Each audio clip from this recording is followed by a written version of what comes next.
어쨌든 고갈 시점은 현재 예상이 된다는 것은 상당히 비극적인 일이고요.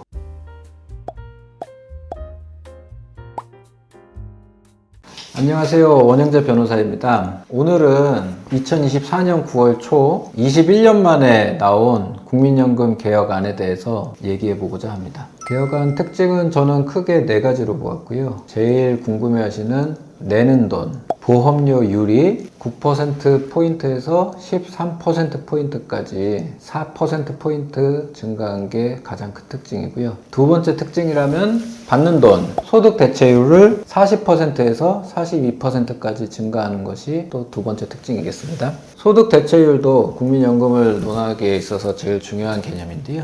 이는 평균 소득 대비 연금 수령액의 비율로 보시면 됩니다. 한마디로 소득 대체율은 받는 돈이 얼마냐로 보시면 되고, 세 번째는 국민연금 고갈에 대비해서 자동 조정 장치라는 것을 신설하고자 하고요. 그 조정 사유로는 출산율, 기대 수명, 그리고 경제 성장률 등을 고려해서 보험료율과 연금 수급액 등을 자동으로 조정하는 제도입니다. 예를 들어 인구 감소로 평균 가입자 수가 1% 감소하고 고령화에 따라 기대 연명이 1% 증가하였다면, 그리고 물가 상승률은 3%를 가정한다면 물가 상승률 3%에서 인구 감소에 대한 1%, 고령화에 대한 기대 연명 증가 1%를 차감해 1%만 증가시키겠다는 것이 자동 조정 장치입니다. 마지막으로는 국민연금을 과연 받을 수 있느냐 향후에 부분에 대해서 특히 젊은 세대들이 걱정과 우려가 많은데, 그 부분에 대해서 국가 보장 의무를 법에 명시하였다라는 점이 네 번째 특징으로 저는 생각합니다. 결과적으로 말씀드리면 국민 입장에서는 보험료율이 9%포인트에서 13%까지 증가하였기 때문에 이 부분에 있어서는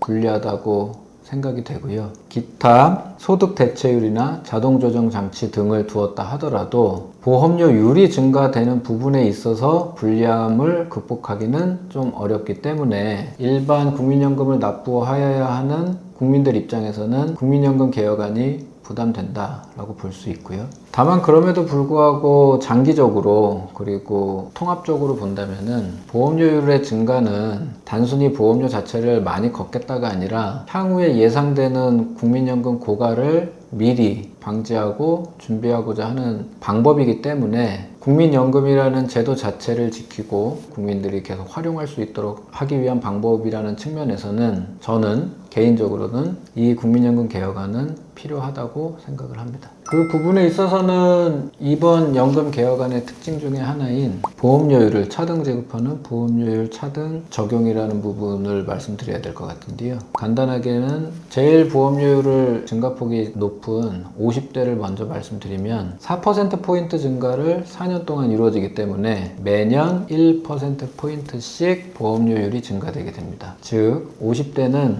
2025년부터 현 9%에서 10%가 바로 적용이 되고요. 1년마다 1%포인트씩 증가하기 때문에 그 다음 연도인 26년에는 11%, 27년에는 12%, 그리고 4년이 되는 28년에는 최대 13%까지 증가하게 됩니다. 반대로 20대의 경우는 16년 동안 4%포인트를 증가시키게 되는데요. 그러면 4%를 16년으로 나누면 매년 0.25%씩 증가하게 됩니다. 즉, 현 9%가 2025년에는 9.25%가 되는 것이죠. 국민연금 개혁안을 정부에서 제시하면서 정부에서 예상한 국민연금 연금기금 고갈 시기 전망이 있습니다. 현 제도를 그대로 유지하는 경우에는 약 30년이 지난 2056년에 국민연금이 전부 고갈된다고 예상이 되고 있고요. 정부에서 개혁안대로 보험료율을 13%까지 증가하고 소득 대체율도 현행 40%에서 42%까지 증가하게 된다면 그래도 국민연금은 2072년에 고갈이 예상됩니다. 그래서 정부는 자동조정장치도 별도로 개혁안에 넣었는데요. 자동조정장치를 하게 되는 경우 2054년부터 적용할 경우 국민연금 고갈은 2077년으로 예상이 되고 자동조정장치를 좀 더 빨리 2036년부터 적용하는 경우에는 2088년도까지는 국민연금이 고갈되지 않는 것으로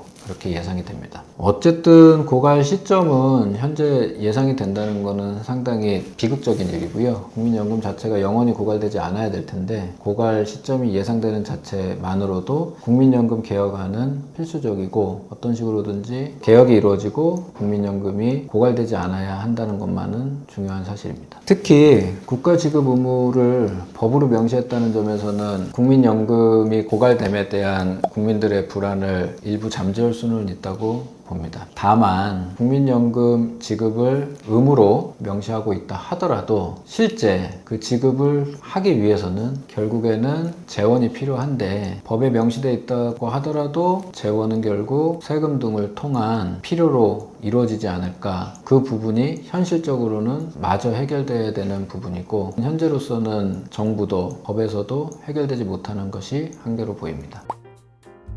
오늘은 많은 분이 궁금해하시고 우려하시는 국민연금 또 국민연금 개혁안에 대해서 말씀을 드렸습니다. 지금까지 시청해주셔서 감사하고 향후에도 국민연금 관련돼서 새로운 소식이 있으면 다시 영상 찍어서 설명드리도록 하겠습니다. 감사합니다.